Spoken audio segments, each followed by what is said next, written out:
my gosh. I am so ecstatic to review Rubber. It's like a— Just here to say this analogy makes no sense. Chuck Norris, Bruce Lee, Tony John, some random Shaolin monk from the Ying Dynasty had a baby, and that baby made a martial arts club called the Four Dragons. It's that perfect. It's got this tire and everything, it has telekinesis powers, it blows up things with its brain, and then there's this girl, which I think it likes too, and then the guy too, and he does this.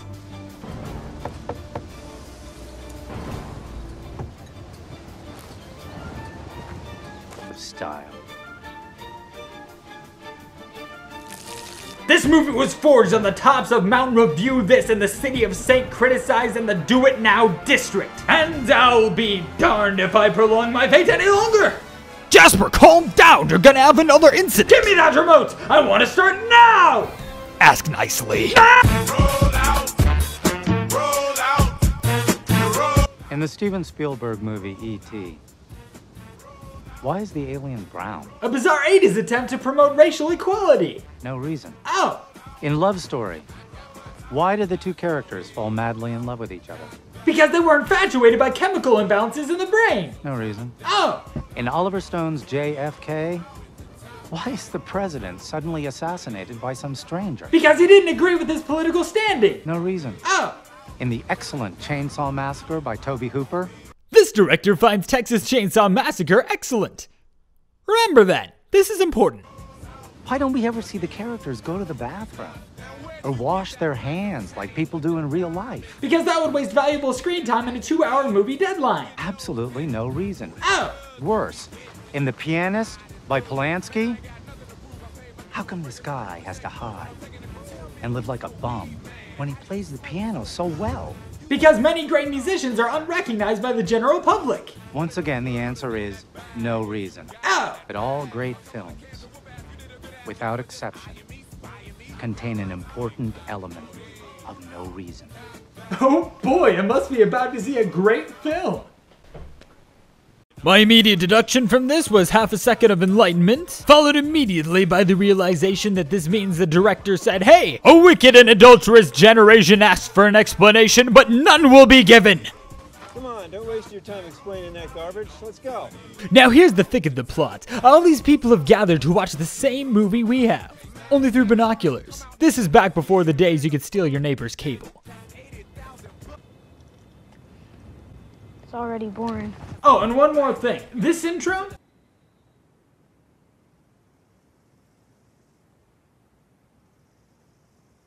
is flipping long. The opening credits only decide to take their leave 8.5 minutes through. And then there's a still shot that had me thinking that I had a freezy virus or something. See, a virus that freezes things. Webster. So then I ran a 6.5 hour full scan on my computer only to find out the director was just tugging on my turkey string. I'd criticize this more, but I mean, heck, it worked. I still wanted to know what was gonna happen in an R-rated movie about a tire named Robert. Oh, did I not mention that? His name's Robert. Now someone tell this tire to make it like the Dark Knight and rise.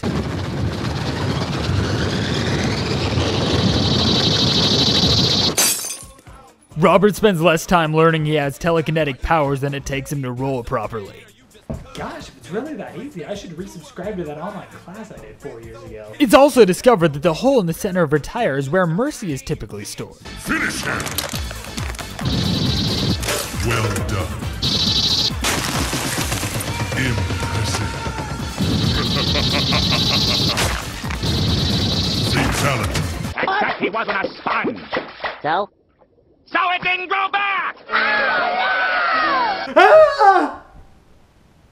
Wait, I expected that to happen. It's like the sequel to Pocahontas. I mean, we all knew it was coming, but then you see it and it's just like, ooh. And while Robert rolls around in the blood of his enemies, our viewers have been watching, and might I add, enjoying every minute of it. Now that is the look of a satisfied customer. Want to see a magic trick? I'ma make this turkey disappear.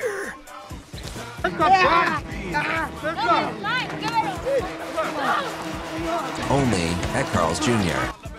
Animals. Now shut up, I'm trying to watch the misery and dismemberment of others. The food was poisoned. And I'm trying really hard not to see this as a metaphor for what the director's doing to my brain. And everyone make like London Bridge, except for this guy who doesn't give two craps about the brutal murder of women and children. Now, one more shot. Truly an American hero. Apparently, if no one's there to watch this, the movie ends and everyone returns to their normal lives. What about the cleaning lady? She's really dead? Open the bag. You might be surprised. It's a regular corpse. What? Then everyone dies.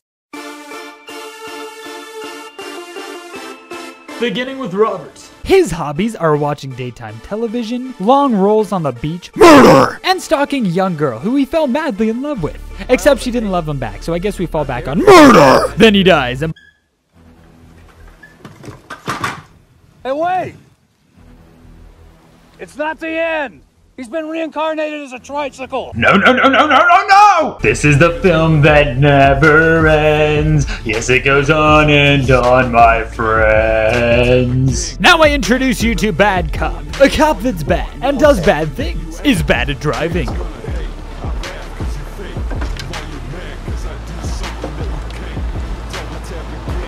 And is bad at police work.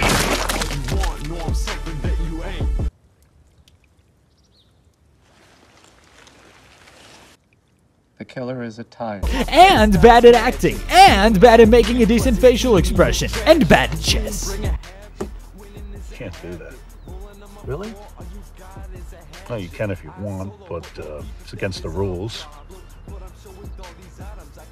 So what, can I or can't I? My brain's thinking, make it stop! His sidekick with a tragic backstory.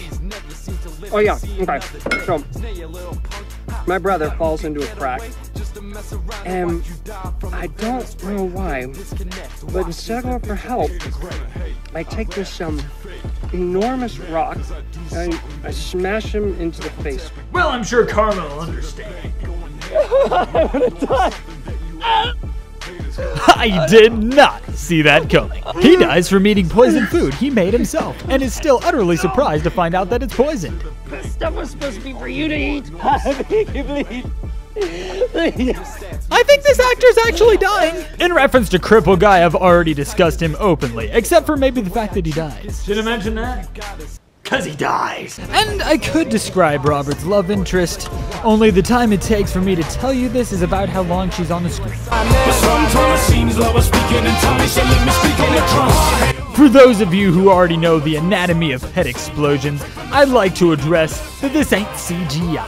And when you guys see a head exploding, that head is really exploding. This actor's dead. I'm fairly sure all the actors in this movie died. Like 72% sure. And this tire here is It's really moving. It's really jiggling around. It's really rolled. Look at it. You see that roll? That's real. They must have found a survivor from the Salem witch trials. I mean, what sorcery is this? It's just so, oh my, and like, I have no idea. No reason. Oh. But seriously, though, that's pretty dumb. Get out the way! Get out the way!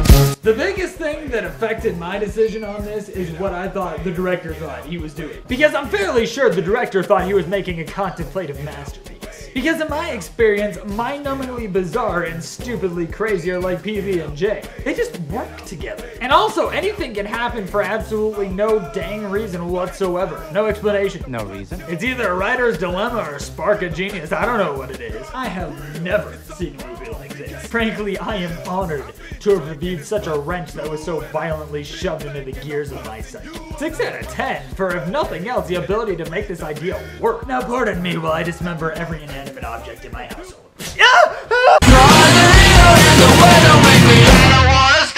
Why can't we see the air all around us? Because the average light particle is only 0.1 nanometers across, and the light waves wash out the substantially smaller molecule, as well as the atoms being spread widely apart in gases. This makes it impossible for the naked eye to detect. No reason. Oh! You probably never gave it a thought.